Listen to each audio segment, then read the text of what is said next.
Thanks to everyone for joining. My name is Alistair Reid. I'm NGI Trust coordinator. With me in the call are at least two of the other consortium partners, Ruth Wente from Kantara and Brooke Schofield from Gion, and possibly some other consortium partners or advisory board members will be joining. We have a number of interested third parties, as we call you, so those who would like to submit for funding, register for this webinar. This is the second open call that we've run. We ran one in the spring, and I'll give you, during the presentation, I'll give you some overview of what we got in terms of the replies to that first call, just some of the key numbers and an overview of the sorts of projects we're funding. And then we'll look also, particularly during my presentation, which will take about a quarter of an hour, 20 minutes out of the time. We'll also give you an introduction to the themes, the topics that we're looking for the second call. I won't go into detail of that during the presentation because it's very much what's in the text that you've had available. And really the objective of this webinar is really to have a chance for you as potential applicants to ask questions, whether it's on the focus of the call, so the topics, etc., or whether it's on the different elements of the contracting, the proposal evaluation, and so on that you may want some clarification on as we go forward. So I will give you a short presentation about NGI Trust. Some of you may have submitted in the first round and not been successful. Some of you may be new to NGI Trust. So we're one of a number of research and innovation actions which are funded by DG Connect through Horizon 2020, so DG Connect of European Commission. We're supporting particularly third parties, particularly those who are not, as we say on the slide, are not the usual Horizon 2020 suspects. So we're looking to engage with individuals, companies, researchers who are not necessarily people who are involved traditionally in Horizon 2020. So our mission is really to go beyond the standard organizations which are used to applying for Horizon 2020 funding with the funding models which are slightly more flexible with relatively short-term projects compared to some of the Horizon bigger projects without the need for a consortium and so on. So it's really to try and allow innovative ideas to emerge and be brought through and supported through Horizon 2020 that we might otherwise not be funded. So as I mentioned, there's a number of NGI projects. If you go to ngi.eu, you'll be able to see more information on those different projects. As I say, there's a number of the research and innovation actions like ours, which have an amount of funding. In our case, we have 5.6 million to distribute. Other projects have roughly similar amounts in most cases for different objectives or different themes under the broad umbrella of the next generation internet. As you know, having read the documents, I hope, or at least looked at our websites and so on, our topic is very much around privacy and trust enhancing topics. We defined the sort of specific topics with the support of an advisory board, which we set up at the beginning of the project. And the focus is very much on how to support building what's in the sort of jargon of NGI we call the human-centric internet, making the internet a safer, more trustworthy, and also, I'd say, more user-friendly place for all of us. I think that's the focus on privacy and trust is really about supporting that overall development. So we're part of a sort of ecosystem or a set of different projects which are supporting the European Commission's overall objectives around the next generation internet. The NGI Trust objectives. So again, I won't read out all the text. It's not the objective here, but just to give you an overview. So we're, as I say, we're trying to support different types of innovators and thinkers who are working on this topic of privacy and trust for the internet. From a broad community, we're looking to reach out to who might be at universities or public research institutes. We're looking to work with people who are innovators or technology developers in companies, whether they're startups or established companies. So we don't have a size limit. Large companies can also submit for applications, as can small companies. Companies that are very new or even in the startup phase can submit. We're not going to ask you to provide company accounts for the last 3 years. We will ask for some guarantees around the capacity to deliver the project, but we won't expect you to be able to necessarily prove that you have 3 years of accounts with profits or whatever. So we're very much looking to reach out to people who are thinking about how to support and develop these technologies and apply them. So I think one of the other aspects we're really focused on, and this comes through, I think it's a core message, I think also coming from the Commission, is what we're trying to support here are projects which are can be relatively rapidly implemented. And so we're looking at projects which can also, I would say, integrate or potentially apply their technologies or ideas they're developing through user cases. So we're very interested in projects that can propose user cases initially perhaps at a relatively limited level, but which can be scaled up relatively fast. And as part of that, what we're trying to do, and that's the fourth objective, is we have partners in the consortium, but also in additional projects which are supported by the Commission through NGI overall. There's a number of projects which are supporting the commercialization or not necessarily commercialization, but at least the implementation of the results of the projects. There are projects which are supporting, for instance, different people to travel and exchange with the States, for instance. So in terms of the technologies and internet technologies in the States, which in some cases may be further advanced, but in a very different legal environment perhaps than the European one. So there's different opportunities for support, both through our project, but also through the overall NGI family of projects. Just to think about the sort of types of projects we're looking at. So we're looking at projects which, as I've already said, are from a variety of players. So we don't expect you to have already proven that you can work through Horizon 2020. So there's no sort of, in fact, it's an advantage in some ways if you haven't been funded previously under Horizon 2020. We're looking for projects which can be scaled up, so as I've already said, and we're looking for projects which are relatively short term, so anywhere between 6, 12 months. It can be a little bit longer, a little bit shorter, but within that sort of range. So generally the projects that we've selected in the first round are between 9 and 12 months for implementation. So we are flexible. I think the project timetables that you'll see on the next slide and they are indicative. So for instance, the viability projects, if they're a bit longer than 6 months, it's not a problem, etc. So these are all sort of just to give you an idea of the sorts of timelines we're expecting for implementation. We have 3 types of projects we support.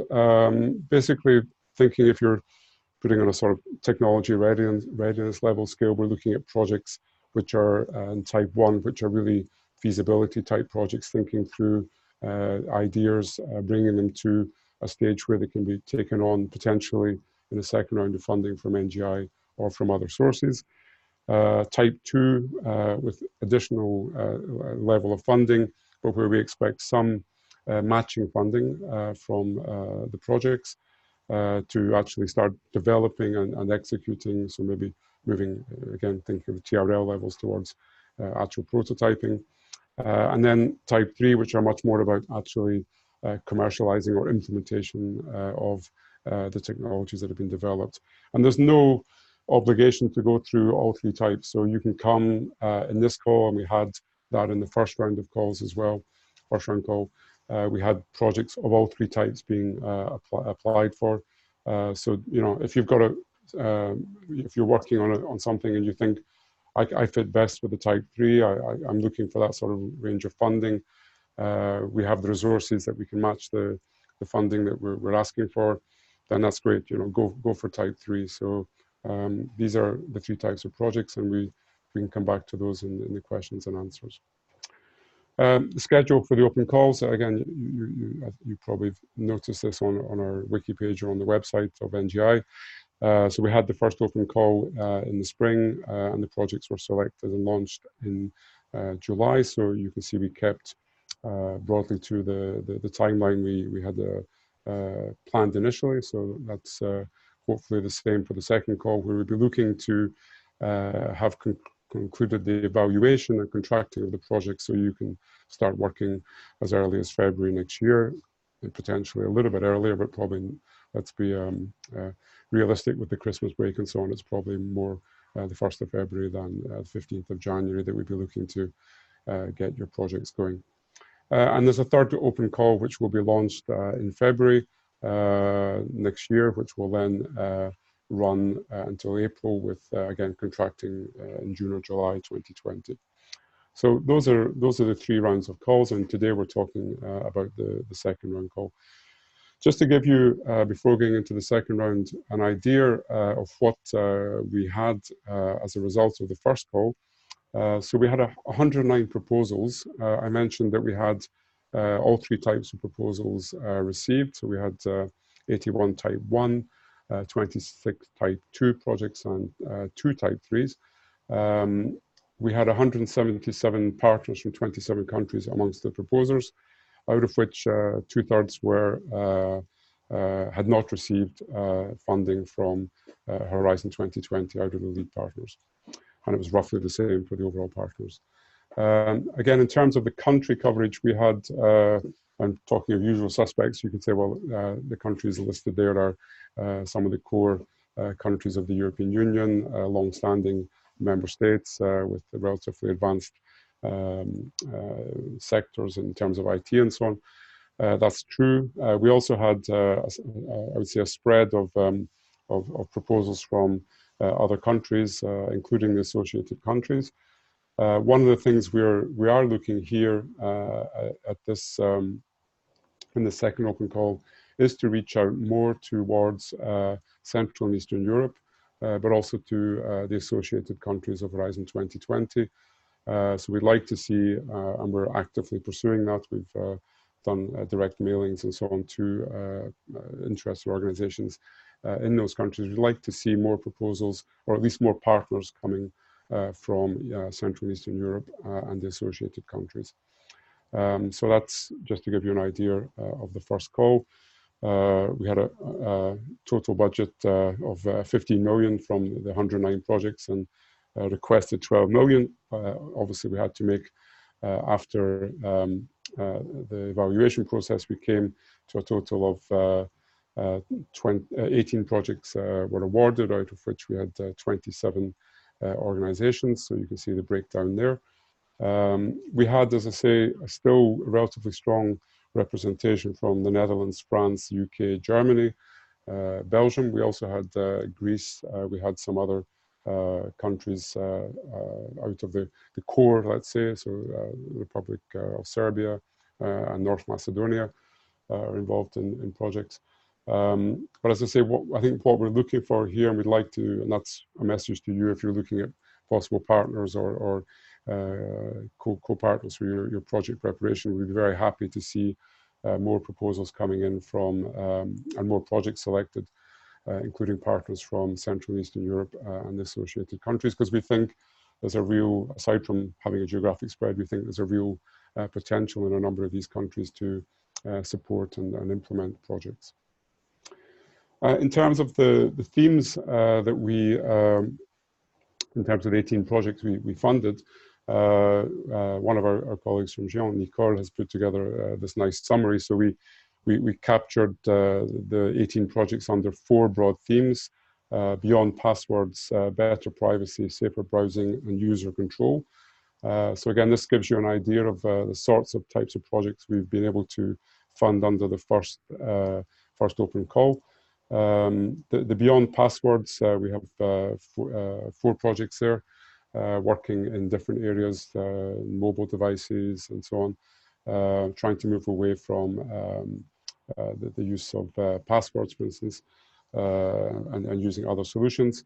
Other projects in the area of privacy, safer browsing. So, for instance, one of the projects which will be presented, having been invited by the European Commission as a funded project, which will be presented at the Web Summit this week in Lisbon, is Casper, which is involving partners from Serbia, North Macedonia, and Portugal, and looking at making the internet a safer place for children. So, to give you an example, there's other projects working, for instance, in the area of health and diabetes and data around health, and making sure that that data is shared, but also in a secured and trustworthy way. So a range of projects which we grouped for the sake of presentation in these 4 areas, which have been funded under the first call. Again, I won't go into further detail at this stage, but there is information on our wiki, and if you want to see more information, we can make sure you have access to that. Don't hesitate to ask us. The second open call, we've kept the 4 priority topics are very much the priority topics, the high level topics, if you like, are very much the ones that we had from the initial launch of the overall NGI Trust initiative. We've slightly changed the wording on the last one to look at a more trustable internet infrastructure. It's really trying to get messages across about the sort of the wording, I think, is important here to try and get the message across. In terms of more detailed areas of concern, so we had, as I mentioned, we have an advisory board, and of course the consortium partners who are in themselves very specialized in a number of the areas of privacy and trust.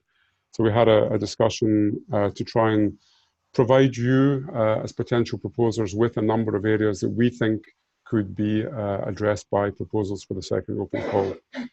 Again, I won't read them out in detail, but maybe just to take some examples. We think, for instance, around the area of DNS-based security is an area where there's, with increasing concerns around sort of trust in the world of deep fake. We think there's interesting aspects could be done there.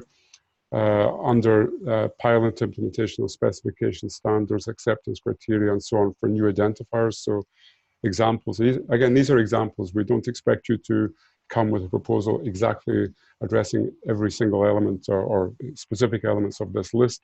It's really to prompt ideas and to give you a sort of framing of areas that could be of interest for you to develop. You're perfectly entitled and free within the broad context of the 4 broad priority areas and thinking about the indicative areas of concern that we're listing here to give us other suggestions, and we'll take them into account. So, you're the experts, you're the people that we hope are the innovators. You know what's needed, hopefully, in terms of privacy and trust technologies. You have ideas. Please don't feel inhibited by these areas of concern, but these are things we've talked through with the advisory board. We think these are areas that are potentially extremely interesting to work in. And really, the rest of this webinar is going to be an opportunity for you to ask questions, clarifications about these areas of concerns or other ideas that you may have. In terms of the process and timing, so it's very much the same as the first open call process. So we have the call has been open for just over a month now. We have a deadline on the 1st of December. We'll do relatively fast an eligibility check. So as I say, we We didn't exclude any proposals under the previous call on any of the limited number of eligibility checks that we do. The main one is, are you located, for instance, in an EU member state or in one of the associated countries of Horizon 2020? That's a key criteria. But again, if you're missing a piece of paper, if you're all the forms, that's not our, it's not our, we're trying to make this as unbureaucratic as possible. We do, because we're handling public money, need to make sure that there's a number of checks in place, but we do try and be as flexible as possible. So I say we didn't exclude any proposals under the eligibility check in the last round. We hope it will be the case this time as well. When people were missing a document or hadn't signed something, we asked for that to be in the follow-up. But try and submit a complete proposal, but if you don't, we'll let you know if there's something missing.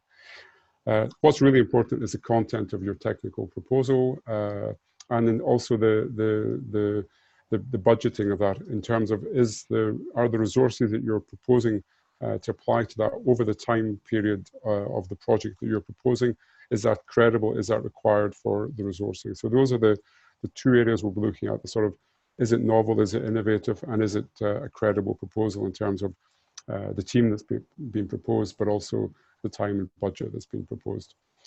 In January next year, we'll have an evaluation panel. So we individually evaluate all the proposals, at least 2 people, 2 evaluators for each proposal.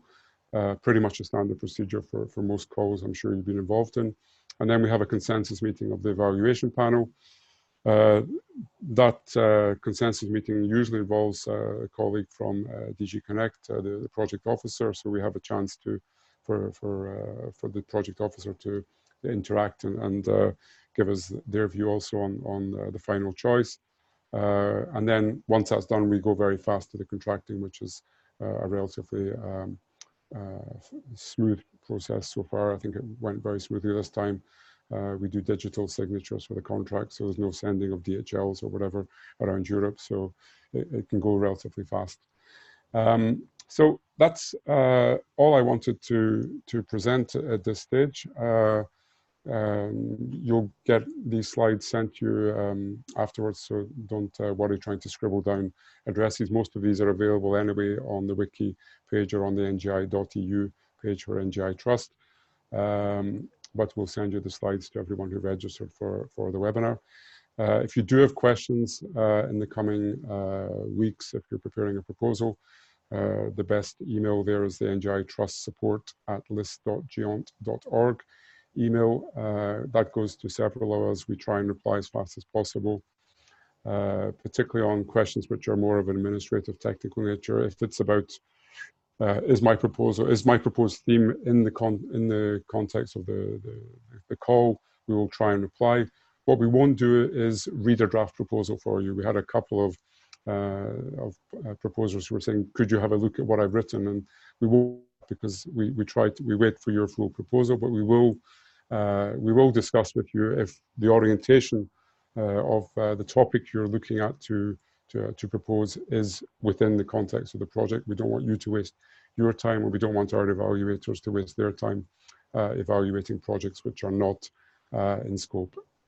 So that's my my short presentation, and the floor is now open for those who would like to ask questions.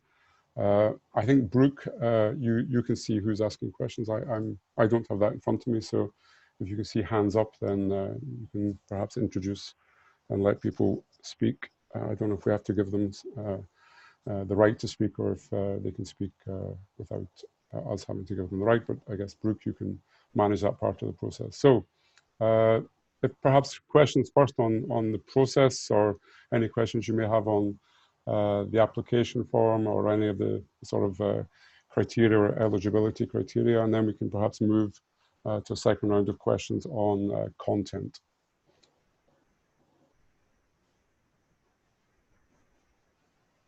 I think because I've actually set this up as a webinar, Alistair, people have to reconnect in order to be able to speak. I've just Hello. Hello. Hi. Yeah, I do have a question, and thank you Okay, for go ahead. unmuting me. When you were talking about there's those three types of submission of calls, and then there was like for the second type and the third type there was a matching fund from the Yeah. applicant. But is this money like cash or in a way resources like people that have been already employed? How is this counted? Okay, so yeah, this is a question we had also during the first call. We've slightly changed the amounts for type 2 and type 3 in terms of particularly type 1 and type 2. We changed them the amounts, the maximum amounts. But in terms of the matching funding, so what we're looking at, basically you can do it in several ways. You can say we've received additional funding from another public source, or we've received additional funding from business angel or from whatever source you have, and we have the cash there basically. Or you can say the total budget of our project is 150,000. We're requesting the 2/3 share from under a type 2, for instance, the 2/3 funding from NGI Trust, and the remaining budget will be funded from our own resources. So indeed, it can be from the staff time that you're putting in from your own company or your own organizations that are involved in the project. So you don't have to show that, again, thinking of sort of pieces of paper or things you need to show us. You don't need to send us a bank slip with we have that amount of money in our account. It's interesting in the proposal to explain how you're going to do that, and that's why I stressed also the credibility of the budget. If we look at the budget and we think, they've asked for 150,000, and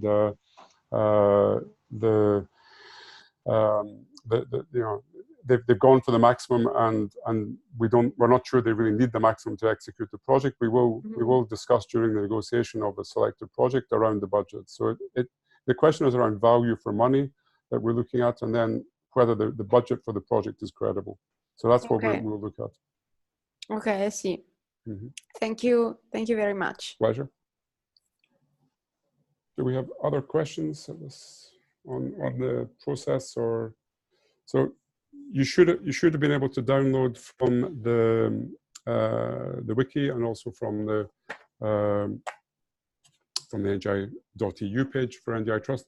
We have a proposal template in Word. So that's the proposal template is, we hope, relatively simple.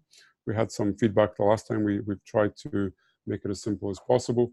As I said, don't hesitate to ask questions around even the sort of, what do I have to put in the section? What do you expect in terms of text? Or, what do I need to put in the budget section and so on.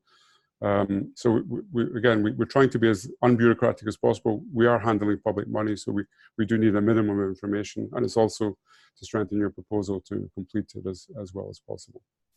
Sorry, I have one more question, because now I'm knowing this information, like what you answer me. I'm looking at the slide 6 again, and here it is written, like, for example, for type 2 execution up to 150K, but the matching funds it's up to 75K. But I didn't get it. It's up to 150K that in case NGI gives. It's not like the total amount of the budget for this project. So the total budget there is 150 plus 75. That's the maximum. Okay. I see. You don't have to go to the maximum. Okay, I see. Okay, thank you. It was just a clarification. Yeah, Thank you. and similarly for the type 3, the total budget is up to 200,000 from the NGI Trust and the equivalent. But those are maximums. So you can go for a type 3 and say we have a budget of, let's say, 200,000, and we ask for 100,000 from NGI Trust and 100 from, and we provide 100 ourselves. Okay, I see. Thank you. Yeah, it's a good point. So we'll clarify that on the slide, which we also make available via the wiki and so on. Okay, thank you very much. And one point about the line at the bottom, this is a condition that was imposed by the Financial Service of the European Commission. So over the lifetime of NGI Trust, so that's over the 3 calls, any single third party, so that's any organization or any individual involved in one or more projects, cannot receive more than 200,000.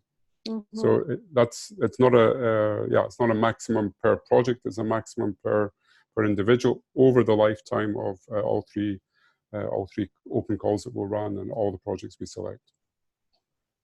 Okay. And yeah, since I'm unmuted, I just speak.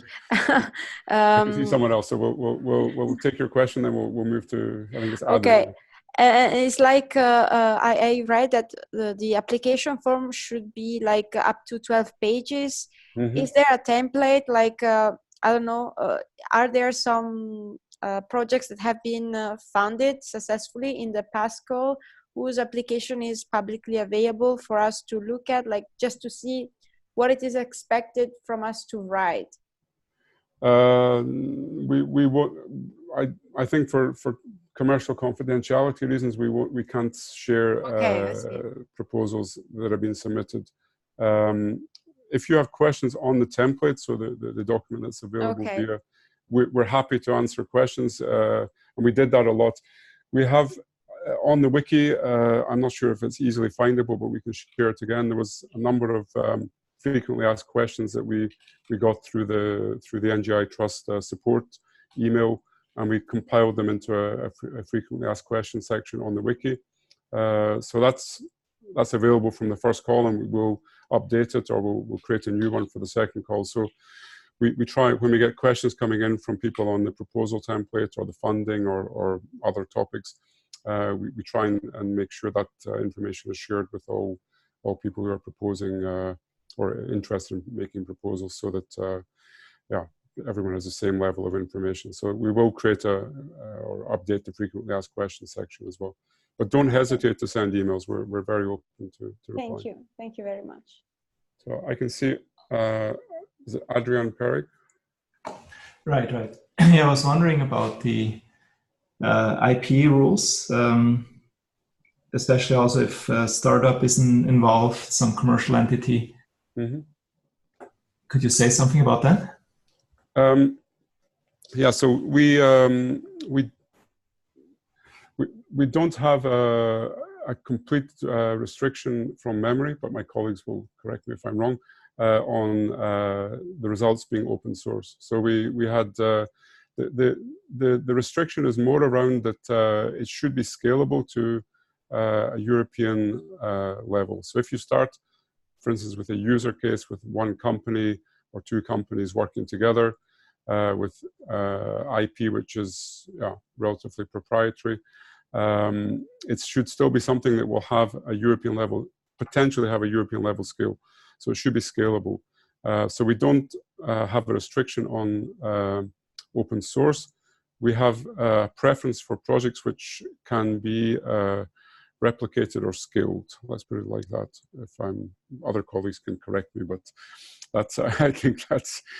For instance, there's another research and innovation action called NGI Zero PET. So under another research and innovation action, and that there they have an open source requirement as for their projects. We don't have that. Right. It's very helpful.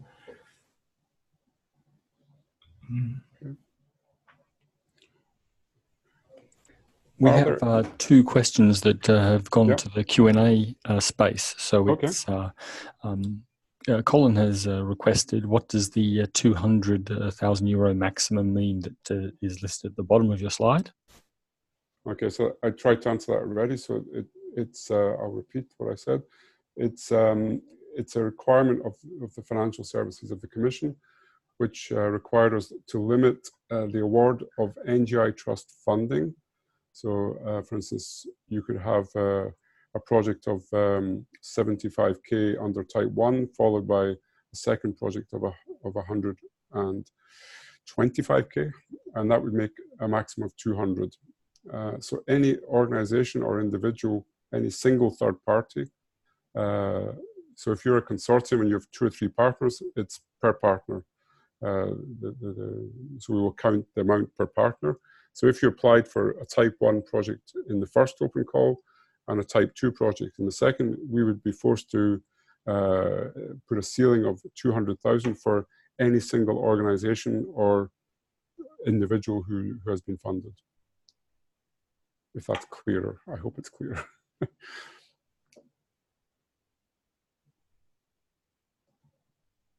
Is that clear? I can see there's some chats. Okay. Yeah. Okay. Actually, I have one more question. Go ahead. You're mentioning that you'd like to see the results rapidly deployable. I have a question specifically on actual, a true future internet architecture. So we've been working on a system called Scion. It's a future internet architecture that is starting to see deployment. But of course, since it's a future architecture, we don't have hundreds of ISPs, but we only have about 5 ISPs that actually have the technology in their networks deployed.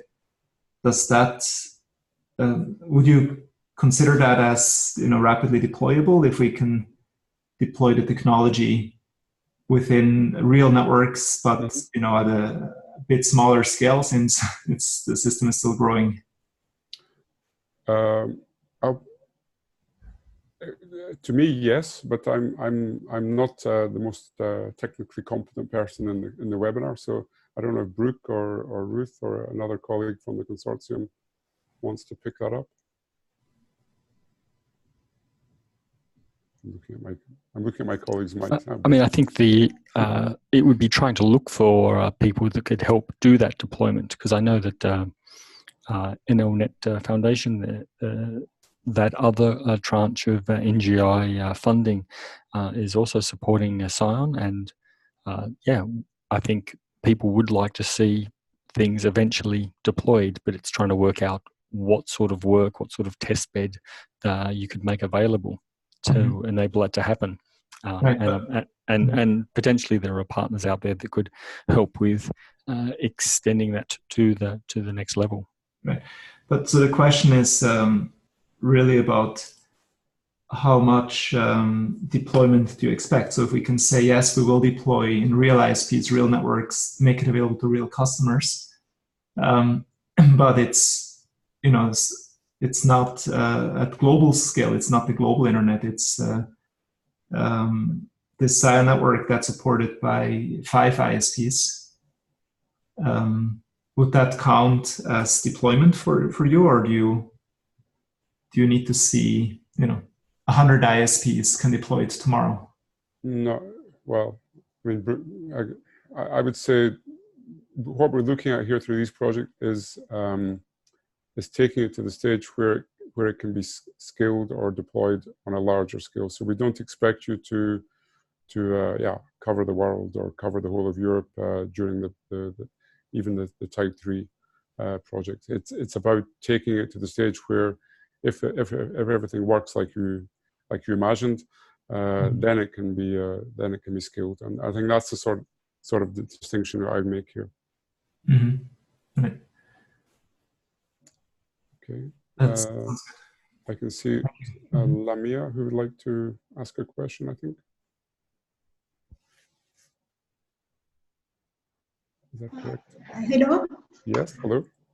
I want to know if the application should be the number of partners by each project.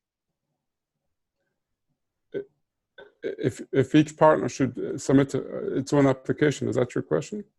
Yes, or no. So if you have several partners in a project, it should be a single application. So no, I know, but the number of the minimum partner per project. The minimum number, 1. Yes. You can be a single partner. Okay. Yeah. And I should apply in a Type 2 directly, or we can apply for Type 1 For call 2 or for call 1? Yeah, there's no obligation to, we have the 3 types to reply to different types of projects. There's no obligation to go type 1, type 2, type 3. So as I said during the presentation, if you're ready to go for a type 3, and that's the sort of funding you're looking for, that's fantastic. If you're got an early idea and you want to think about the feasibility, work it through with a user group or whatever, then maybe it's a type 1. So it's really up to you, depending on where you are in the development of the technologies you're working with. So there's no obligation to go type 1, type 2, type 3, or to have done a type 1 to get type 2 funding, etc. And the call, it's eligible for associated countries. I am from Tunisia. Associated countries of Horizon 2020. So you need to check you're on the list. I don't have it in front of me. I don't remember, but I look at my colleague over the table. She can check while we're talking. But there is a list in the open call text or in the proposal template, I think, or in the guide. Yeah, so if you check, and there should be a link that you can click. Okay, so on page 5 of the call text. Okay, thank you. Okay. Are there questions in terms, or perhaps ideas to discuss around, if I go through my slides again, to the, so either the these are the 4 high-level priority topics, and these are the what we call indicative areas of concern. Are there any questions or clarifications required on either the broad level topics or these indicative areas, or do you, as I think it was Adrian who was asking a question, have questions regarding the potential whether your idea is in scope of the call? So if there are any questions on that, or you can continue with questions on the more technical issues of the funding and so on, if you have additional ones.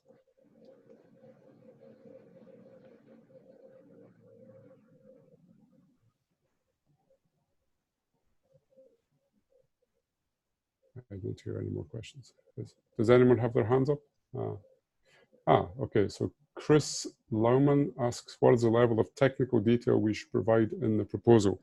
So we limited the pages to 12, partly because we wanted to keep the proposals short, both for you, not to expect you to write a 50-page proposal for relatively, at least in a Horizon 2020 perspective, relatively limited scale of funding, but also from our side, what we're looking for is, I would say, clarity around the novelty of what you're proposing, and enough technical detail that if you are sitting on the other side of the fence, if you're an evaluator, that you can understand what's being proposed in terms of the technical focus, what's being proposed in terms of why this is novel compared to what exists already, and information like that. So it's we intentionally limited the text. Of course, you can always add annexes, but we won't necessarily read them. So we're encouraging you to be short and sweet, as we say in English, to give us enough detail on your idea that we can make a judgment on it, really.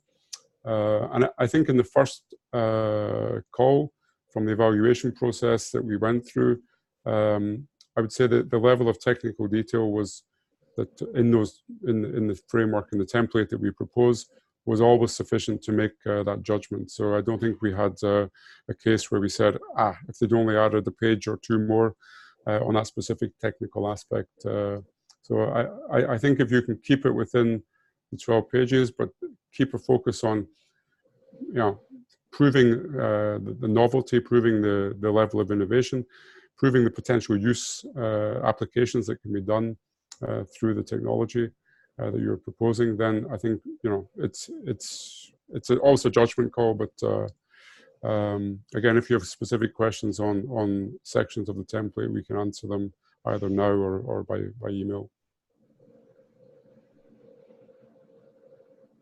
I have maybe one more question. Yeah. So I was looking at public key infrastructures, which is quite an old topic, but today's PKIs have a lot of issues, especially the lack of global transparency or global security. In case there's one malicious entity, PKI ecosystem, it can give out bogus certificates. Although, researchers have worked for a while on this problem, but still today's systems do not offer high levels of security. So are you interested in, really fundamental research that would help fix these issues with the PKI, which then underlies, I see a lot of the topics you mentioned, but they're all based on a PKI system that is secure and available. Right. So I'm just interested in the appetite for, fundamental research in public key infrastructures that would solve a lot of the issues we have today.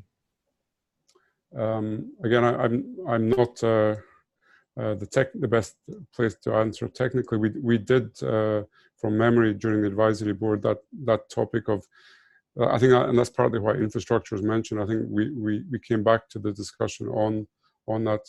I don't know if Brooke or I can see Colin is in the call as well, or other colleagues would like to reply to that question. Yeah, I can see Colin has raised his hand. You have to unmute Colin, Brooke, or is he able to talk?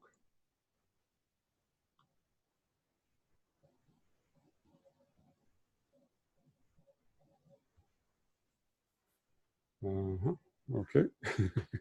I don't hear anyone. Brooke, can you unmute Colin, or can Colin talk? I might be a bit better now. I've unmuted myself. Okay, you unmuted yourself. Even better. Okay. I would say it's drawing a little bit of a fine line here in that question. Where certainly at the, the phase one, the viability, that kind of stage one proposal was sort of kind of in that frame of applied research. I think I would have the question back to you, Chris, is whether this is pure research or applied research. If it's pure research, my sense is that this may not be the appropriate vehicle, and perhaps that's something towards academia or different types of organizations. If it's applied research, then I think it's fair and reasonable. Certainly, it's a real problem, and I think you'd get a lot of sympathy from evaluators in that. But I think we have to be careful with the broad scope of H2020 and this particular set of projects around NGI Trust, where we draw the line there. Brooke, you might have something?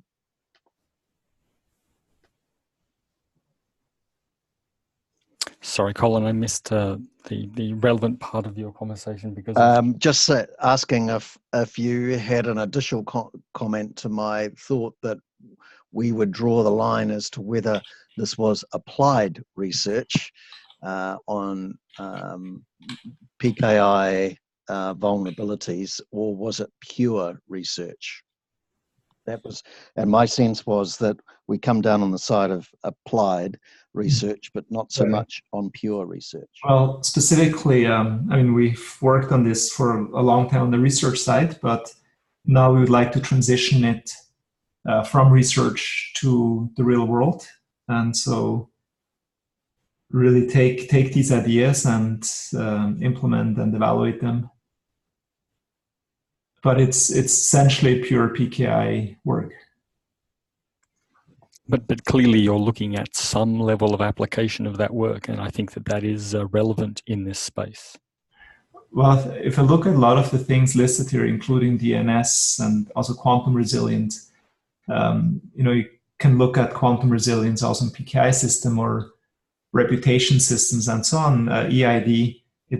All these mechanisms are based on a fundamental PKI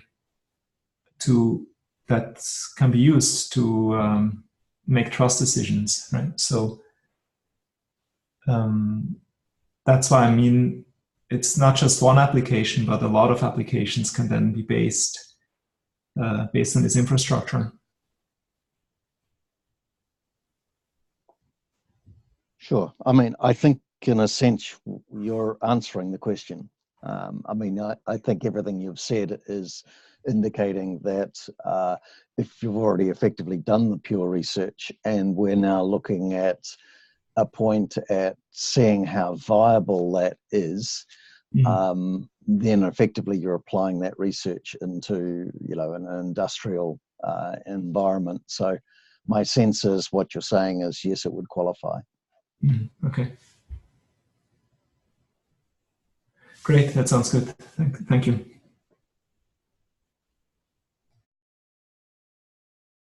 Do we have other participants who haven't talked who would like to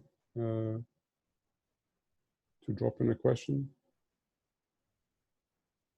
So I can see Vladimir Cooper, who's asked a question on the textbook, which seems to have been answered on the text, but I don't know, Vladimir, if you want to ask any other questions.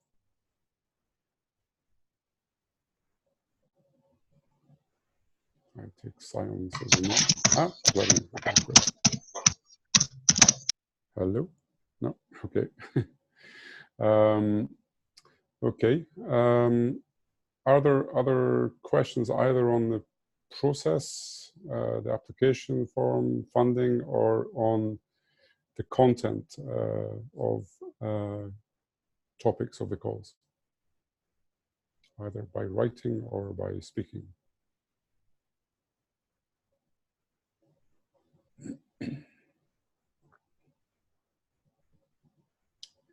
If not, I'm checking my screen. If not, then I think that's from our side. Okay, Vladimir's put in a comment. I think from our side, that's the aim is really to give a chance for people to ask questions. So we've hopefully answered your questions. If we haven't, as I mentioned, on the last slide, which I'll put up again now, you'll be able, and we'll make sure everyone who has registered, including those who weren't able to join us, get the slides, and also we'll make, as I mentioned, the recording of this webinar, possibly edited a little bit at the end and the beginning. We'll make it available either via the wiki or via a YouTube channel or something similar, so that people who weren't able to attend can listen in, and the slides are available. If you have any questions, please don't hesitate any time between now and the deadline to drop us a line to NGI/trust/support@list.geont.org. We will answer as fast as possible. For the submission, we've kept it relatively simple, so it's an email submission. The email address for the submissions is on in the open call text and in the application form and so on. Again, if you have any questions, don't hesitate. The timing for the submission is Brussels time, so please check the Brussels time if you're not in the Brussels time zone before sending, to make sure you're getting in on time. But again, otherwise, we hope you have time and interest to submit a proposal, and we look forward to reading your proposals. So thanks a lot for your time, and have a nice afternoon.